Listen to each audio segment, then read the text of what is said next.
북클럽 14번째 책 짐 킥의 마지막 몰입 계속 독서하도록 하겠습니다. 독서는 우리 삶을 바꾸는 원동력입니다.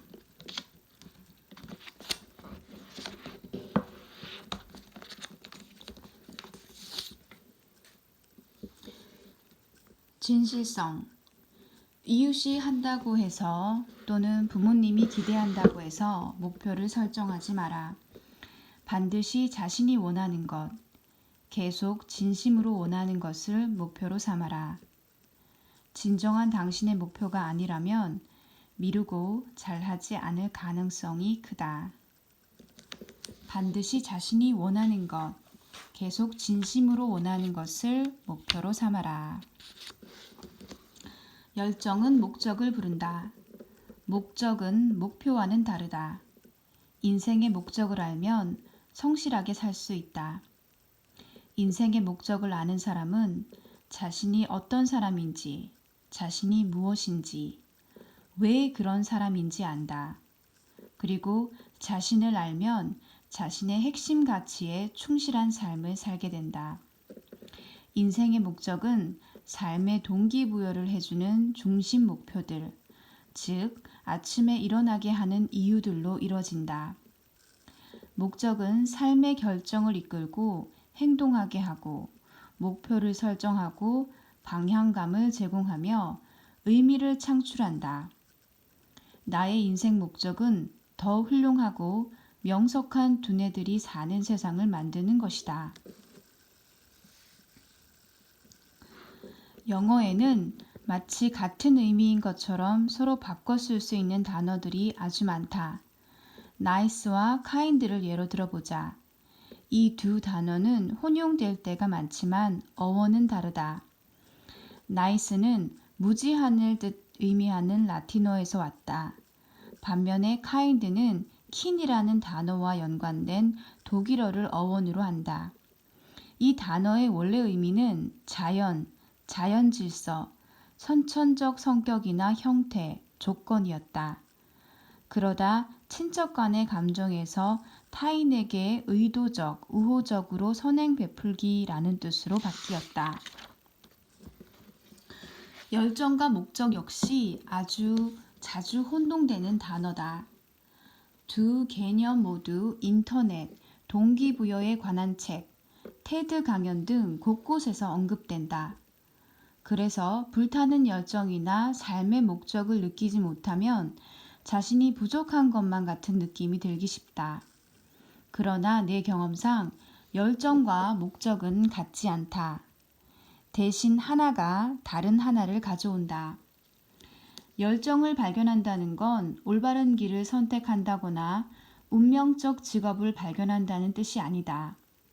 당신이 무엇의 기쁨을 느끼는지 실험해 보는 것이다. 열정은 다른 사람의 기대에 묻혀 소리 죽이고 있던 진정한 자아를 발견할 때 나온다. 또한 열정을 발견하거나 밝힐 옳은 방법이 딱 하나만 있는 것도 아니다. 제6장에서 논의했듯이 고정형 마인드셋에서 성장형 마인드셋으로 바뀔 때 경험과 투자, 분투를 통해 흥미가 개발될 수 있다. 동시에 다른 열정이 개발될 수도 있다. 탐색 과정에는 그중 하나를 선택할 필요가 없다. 자신의 열정을 찾는 것은 진정한 사랑을 찾는 것과도 같다. 완벽한 짝을 찾기 위해서는 데이트를 많이 해봐야 한다는 점에서 말이다. 특별한 사람을 찾았다고 해서 사랑이 마법처럼 저절로 이뤄지는 것은 아니다. 관계를 형성해가는 노력이 필요하다. 당신의 열정을 찾는 것도 이와 다르지가 않다. 당신이 무엇이 당신에게 꼭 맞는지 실험해 봐야 하고 노력이 필요하다. 요약하자면 열정은 당신의 내면을 밝히는 것이다. 배움에 대한 내 열정은 그런 고군분투 끝에 생겨나 내 삶의 정체성에서 중요한 일부가 되었다.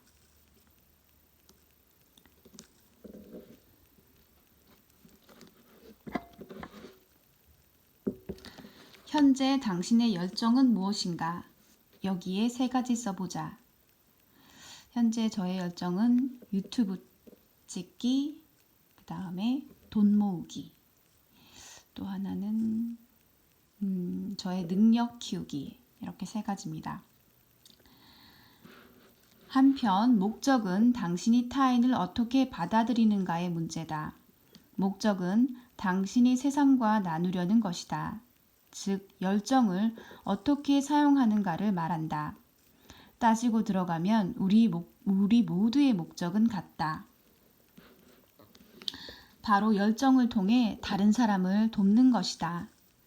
우리 삶의 가장 큰 과제는 우리가 축적한 지식과 기술을 나누는 것이며 그보다 복잡할 필요가 없다. 당신은 무익한 일에 열정을 느낄 수도 있지만 당신의 목적은 이를 다른 사람들과 나누는 것이다. 나의 열정은 학습이고 목적은 다른 사람들에게 학습을 가르치는 것이다. 이는 깊이 몸에 배어 있어서 억지로 할 필요 없이 자연스럽게 나온다. 나는 잠을 깨는 순간부터 사람들의 학습을 돕기 위한 준비가 되어 있고 동기와 흥미를 이미 갖고 있다. 팟캐스트 굿라이프 프로젝트의 운영자인 조너선 필즈는 우리가 살아가는 동안 자연스럽게 여러 가지 열정을 갖게 된다고 말한다. 당신은 변할 것이기 때문에 당신이 열정을 표현하는 매체 또한 변할 것이다. 당신이 어떤 한 가지 열정으로만 자신을 정의한다면 삶의 변화로 더는 그 열정을 추구하지 못할 때 방황할 수도 있다. 그런 문제를 막을 길은 열정의 근본적인 의미를 찾아 자신을 표출할 새로운 방법을 찾는 것이다. 당신은 당신 인생의 목적을 알고 있는가? 아직은 모를지라도 인생의 목적이 될 만한 것들을 여기에 적어보자. 인생의 목적.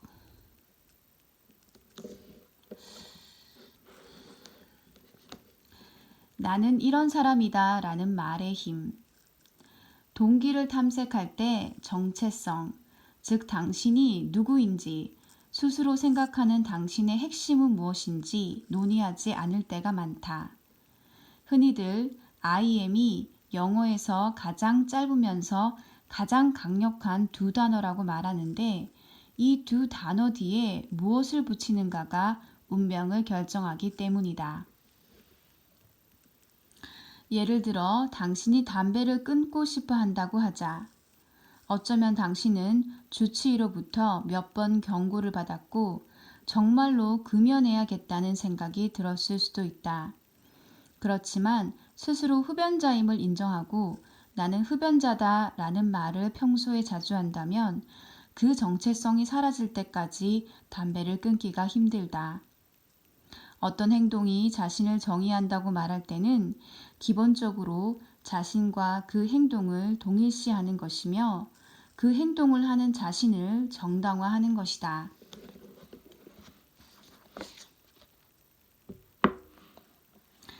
이는 행동 변화에 매우 중요한 사실로 아무리 강조해도 지나치지 않다. 점화 효과. 먼저 제시된 자극이 나중에 제시된 자극의 처리에 영향을 미치는 현상. 점화 효과를 입증한 스탠퍼드 대학교의 한 흥미로운 실험을 살펴보자. 크리스토퍼 브라이언은 실험 참여자를 2집단으로 나눠 첫 번째 집단은 투표하기 같은 문구와 당신에게 투표는 얼마나 중요합니까? 같은 문항이 포함된 설문지에 응답하게 했다. 두 번째 집단은 당신에게는 투표자라는 것이 얼마나 중요합니까? 와 같이 약간 변경된 문항에 응답하게 했다. 또한 참여자들은 다가오는 선거일에 투표할 계획이냐는 질문도 받았다. 이후 선거인 명부를 통해 참여자들의 투표 여부를 확인한 결과 브라이언은 투표자와 같은 개인적 정체성 진술이 포함된 설문에 응답한 사람들이 단순히 투표 가능성을 질문받은 사람들보다 투표할 확률이 13% 더 높다는 사실을 발견했다. 당신이 이루고 싶은 목표 또한 습관과 자신을 동일시하거나 이루고 싶지 않은 목표 또는 습관과 자신을 동일시하지 않겠다고 의식적으로 결정할 때 엄청난 변화가 일어난다.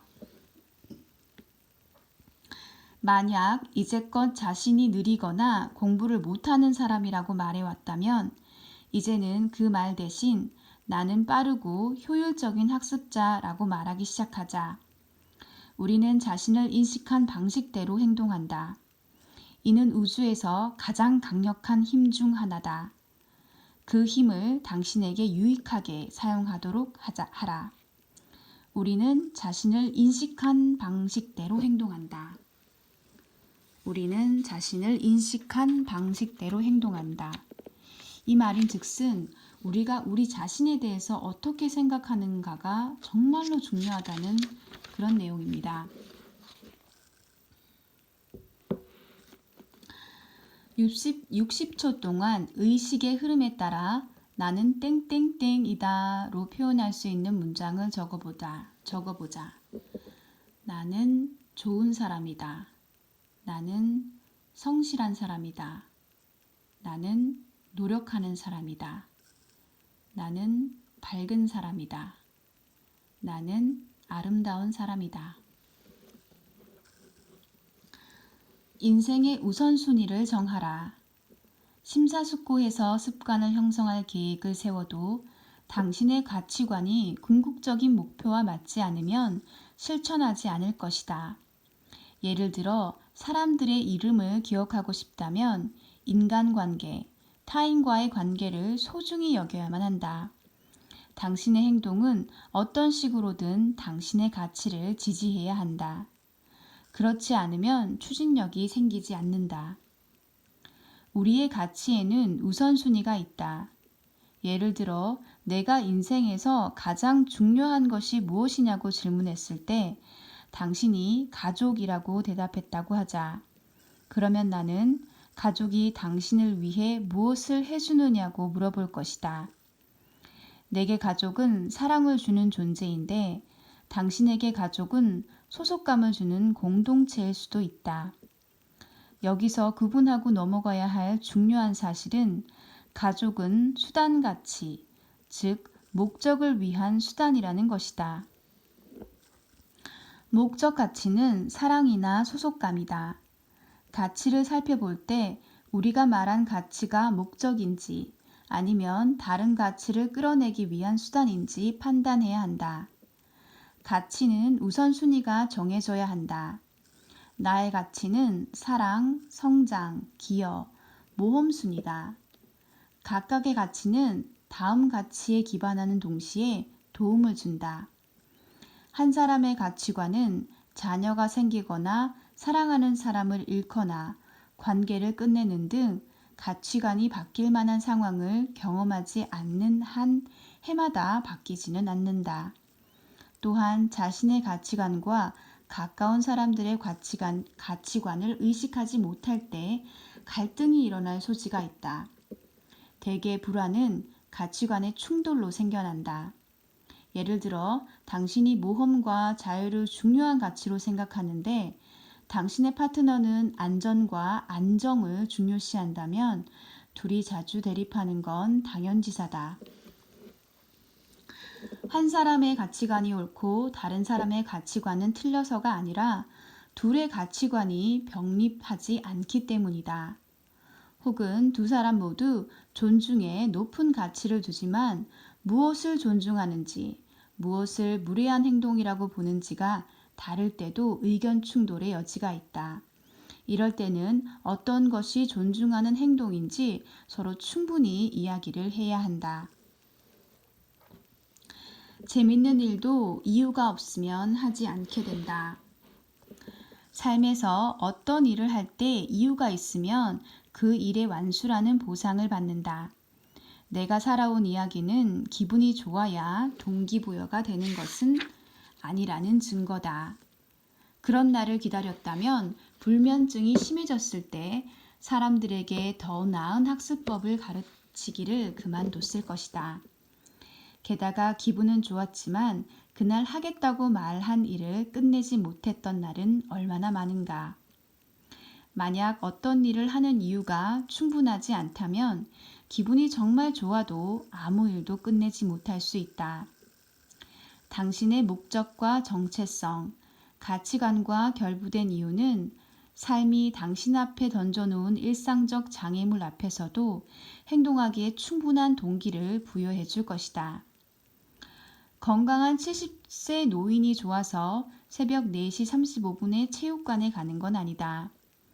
더 잠을 자고 싶지만 건강을 유지해 계속 가족과 함께하고 싶은 마음이 충분히 동기가 되기 때문에 체육관에 가는 것이다. 성실한 학생이 공부할 기분이 나서 교과서를 집어드는 게 아니다.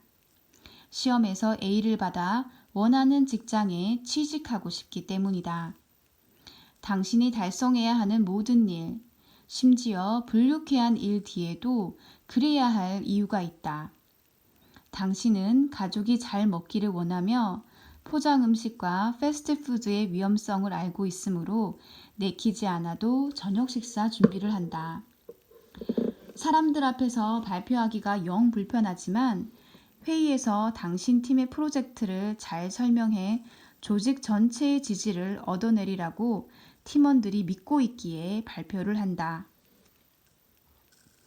경제학 수업이 힘들고 약간 지루하기도 하지만 마케팅 학위를 받으려면 수업을 들어야 하고 현실에서 얼른 마케팅 기술을 발휘해보고 싶은 마음도 있기에 수업을 듣는다. 학습 동기를 찾기 위해 혹은 다른 뭔가를 달성하기 위해 고전하고 있다면 그 가업의 이유를 아직 알아내지 못했을 가능성이 크다. 당신의 열정, 원하는 정체성, 가치관을 생각해보라. 어떻게 그것들이 행동할 이유의 토대가 될 수 있을까? 기억하고자 하는 동기가 부여됐을 때 기억하기가 훨씬 쉬워진다는 것은 이미 알고 있다. 역으로 누군가의 이름을 알고자 하는 동기가 없다면 다음 대화로 넘어가자마자 그 이름을 잊어버릴 것이다. 예를 들어 당신이 사람들이 더 나은 관계를 형성하도록 도와주는 데 열정이 있고 커넥터, 말콤 글래드웰이 티핑 포인트에서 언급한 개념으로 사회적 유행이나 변화는 특별한 소수들, 즉 인맥이 넓은 커넥터, 지식을 가진 매입은 설득에 능한 세일즈맨이 좌우한다고 한다.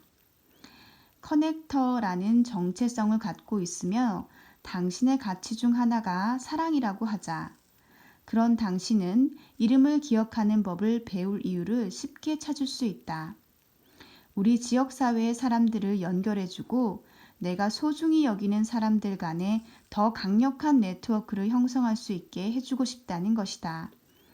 그렇다면 지금 당신이 학습을 더 잘하고 싶은 이유 3가지를 생각해보자. 시아버지와 대화할 수 있게 스페인어를 배우고 싶다. 아이의 공부를 도와주기 위해 미국사를 배우고 싶다. 조사 방법을 배워서 사업 계획서를 완성하고 회사의 투자자를 찾고 싶다처럼 구체적인 이유여야 한다. 아래에 당신의 이유 3가지를 써보자. 조카에게 선물을 사주기 위해 돈을 열심히 번다. 아이들에게 훌륭한 영어를 가르쳐 주기 위해 영어 공부를 열심히 한다. 부모님에게 좋은 선물을 해주기 위해 열심히 노력한다.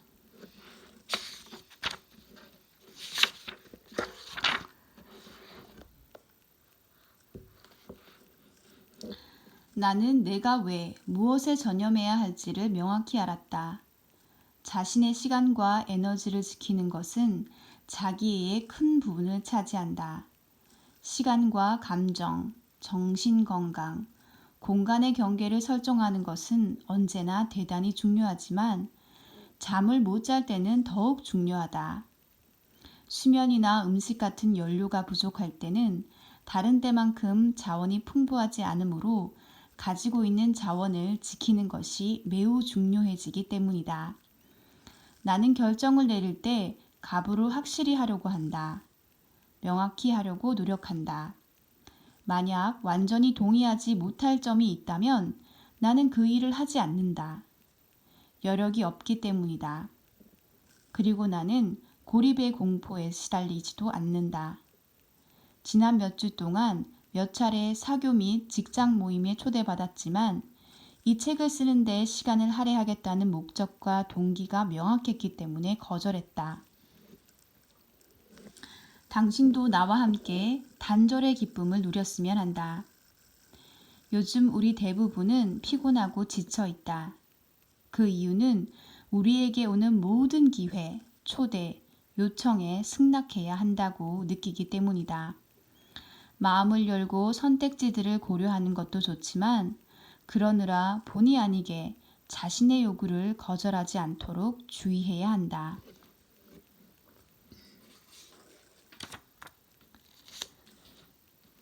고통은 나를 앞으로 나아가게 만든다. 동기란 무엇인가? 동기는 행동의 연료가 되는 고통스럽고 즐거운 감정들이다. 동기는 어디에서 오는가? 동기는 목적, 즉 행동하거나 행동하지 않은 결과를 충분히 느끼고 연관 짓는 데서 나온다. 연습 문제를 하나 해보자. 이 책의 내용을 활용하는 법을 배우지 못하면 직면할 손실을 전부 적어보라. 당신의 현재와 미래에 어떤 손해가 있을까? 예를 들면 계속 열심히 공부하고도 평범한 성적과 직업에 만족해야만 한다라고 쓸 수도 있다. 사랑하는 사람들과 시간을 보낼 수 없다.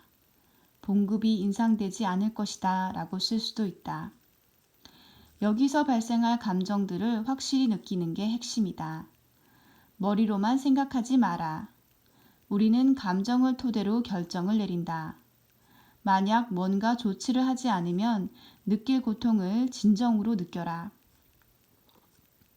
만약 뭔가 조치를 하지 않으면 느낄 고통을 진정으로 느껴라.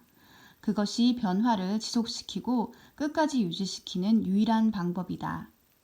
고통은 당신의 스승이 될 수 있다. 고통이 당신을 이용하는 게 아니라 당신이 고통을 이용하는 한 그렇다.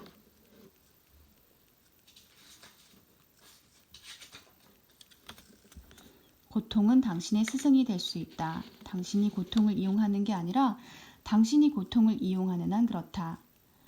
고통을 일을 성사시키는 원동력으로 활용하라. 당신이 정직한 사람이라면 이렇게 적을 수 있다. 내가 싫어하는 일을 해야 하고 아주 적은 돈을 벌고 나 자신이나 다른 사람들을 위해 쓸 시간도 없고 평생 따분함과 좌절감 속에서 그 상태를 참고 견뎌야 한다. 아마도 당신은 곧장 행동을 취할 것이다. 자, 지금 바로 적어보자.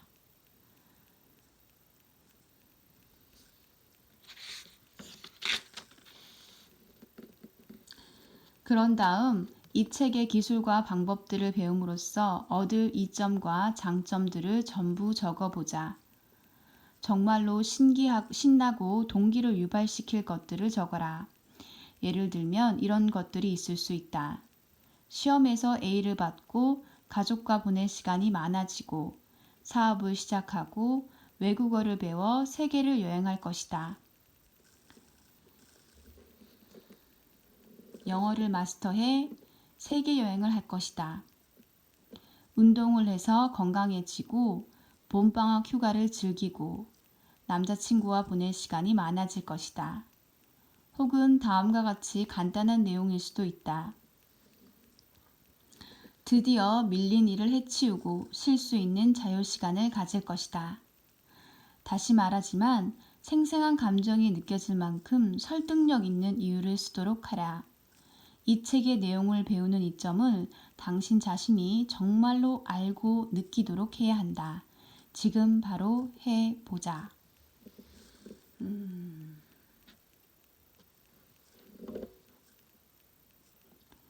외국어를 배워서 세계 여행을 한다.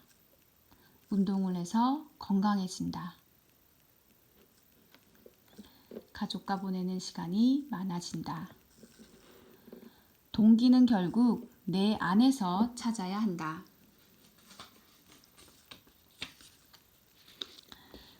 이제 이 모두를 학습에 적용해보자. 동기를 다룬 제3부를 읽는 동안 학습이 당신의 열정과 정체성, 가치관, 이유와 일치하는 부분을 생각해 봤으면 한다. 나는 성인이 되어서야 열정과 목적을 찾았다. 배우기 위해 안간힘을 쓰는 동안 나의 한계를 뛰어넘게 해주는 배움에 열정이 생겼고, 다른 사람들도 한계를 뛰어넘을 수 있도록 가르치는 것이 나의 목적이 되었다. 어렸을 때는 평균이 되기 위해 억지로 공부했기에 해결해야 할 정체성 문제도 많았다. 나는 뇌가 망가진 소년이었으므로 스스로 멍청하다고 믿었다. 그래서 자신을 바라보는 방식을 바꾸고 그동안 학습이 불가능한 존재로 자신을 가둔 정체성을 버려야 했다. 망가진 아이라고 말하는 대신 학습자라고 말해야 했다. 가치관 측면에서 나는 성장과 모험을 중시한다. 내게 학습은 이 두 가지의 하위 가치다. 학습은 나의 성장에 직접 기여하고 모험심을 갖게 해주기 때문이다. 뭔가 새롭고 도전적인 것을 배울 때는 특히 그렇다. 여기에 모호함은 없다. 학습은 나의 가치 실현에 직접적인 도움을 준다. 나의 이유들은 내가 더 많은 사람의 배움을 도울 수 있도록 계속 동기를 부여한다. 작가라면 누구나 알겠지만 책을 쓰는 것은 도전이다. 그러나 세계 각지의 더 많은 사람에게 내 방법을 알려주고 싶다는 마음이 이 책을 쓰게 했다. 눈에 보이지 않는 제한적 정체성 문제를 해결하지 못했다면 동기를 부여해봐야 별로 진전이 없을 것이다. 어딘가 막힌 느낌이 들 때는 당신의 목표와 가치관이 맞는지 다시 확인한 다음 무엇을 조정해야 하는지 자문해보자. 앞장에서 살펴본 7가지 거짓말을 덧붙여 8번째 거짓말을 소개하겠다. 바로 동기가 있으면 매일 의욕을 느끼며 잠에서 깬다는 주장이다. 동기는 갖는 게 아니라 행하는 것이다. 궁극적으로 동기는 당신의 가치관과 정체성 때문에 당신이 매일 수행하는 습관과 일상 그 자체다. 새로운 경험으로 열정에 불을 붙인다. 열정을 찾으려면 스스로 새로운 것을 찾고 새로운 환경에 들어가 무엇이 자신을 불태우게 하는지 알아봐야 한다. 제약을 느끼거나 자신이 못나 보이지 않을까 남의 시선을 의식한다면 열정을 찾기 어려우므로 그런 마음을 버리고 경험을 즐기도록 하라. 초반에 불편했던 순간들이 완전히 새로운 열정과 인생의 목적으로 당신을 이끌 수도 있다. 다음 장으로 넘어가기 전에 시도해 볼 것 몇 가지는 아래와 같다. 당신이 자주 쓰는 나는 땡땡땡이다 라는 문장을 적어보자. 이 문장들은 당신을 어떻게 규정하고 있는가? 나는 좋은 사람이다. 당신이 가장 가치를 두는 것들을 목록으로 작성하자. 각각의 우선순위를 정하고 그것이 당신이 정의하는 자신과 얼마나 일치하는지 생각해보자. 무슨 일이든 하기 전에 왜? 라고 질문하는 습관을 들이도록 하자. 끝까지 해내려는 두뇌 에너지가 필요하다. 어떻게 하면 뇌가 최상의 컨디션을 유지할까? 뇌가 최상의 컨디션을 유지하기 위해 해야 할 것은 무엇인가? 어떻게 하면 꾸준히 숙면을 취할 수 있을까? 어떤 일을 하려는 목적이 분명하고 목표를 작고 간단한 단계들로 나눴다고 하자. 이로써 동기부여가 무한히 지속될 수 있을까? 예를 들어 매일 독서를 할 이유가 있고 하루에 5분만 독서하기를 하기로 계획했다고 하더라도 어느 날 피곤해서 그 계획을 지키지 못할 수도 있다. 육체적, 정신적 활력은 행동을 추진하는 데 필요한 연료다. 우리는 시간 관리의 중요성을 알고 있지만 에너지 관리의 중요성은 모르는 경우가 많다. 그러나 동기부여를 위해서는 에너지 관리와 최적화가 매우 중요하다. 시간만 관리해야 되는 게 아니고 에너지도 관리를 해야 된다는 중요성을 얘기하고 있습니다. 시간만 아껴 쓸 게 아니라 우리의 에너지도 한정된 자원이기 때문에 아껴 써야 된다는 이야기입니다. 여기서는 무한한 두뇌 에너지의 생성을 위해 내가 사람들에게 권장하는 방법들을 소개할 것이다. 해당 영역에 얼마나 주의를 기울이는지 각 조언에 대해 1에서 10까지의 척도로 평가해 보자. 자신이 얼마나 주의를 기울이는지 알면 놀랄 수도 있다.